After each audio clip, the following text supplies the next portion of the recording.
एही बेंगोली माछ रेसिपीटी देखिबाकू जेते सुंदर खाइबाकू आहुरी स्वादिष्ट आउ डेरी काहींकी तेबे चलंतु एही स्वादिष्ट बेंगोली स्टाइल माछ बांफ बेसरटी बनैबा शिखंतु और निज परिवार सहित एहार मजा नियंतु। माछकू भल भाबे धोई सेथिरे जीरा सोरिष रसुण सुखिला मरीच टमाटो बटाकू मिसांतु पुणी सेथिरे धनिया पत्र सोरिष तेल लुण गोटा रसुण कंचा लंका हळदी गुंड मरीच गुंड और आंबुल पकाई भल भाबे गोळांतु।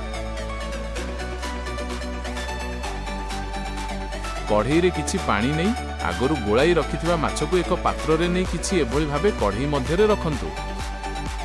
एही भଳି भल भाबे घोड़ाई एहाकू 30 मिनिट छाड़ंतु। ओडिया रे माछ बांफ बेसरकू बंगाली रे भापा इलिस किंबा साधारणतः भापा माछ भापा माने बांफरे तैयारी स्टीम्ड माछ माने फिश कुहा जाए।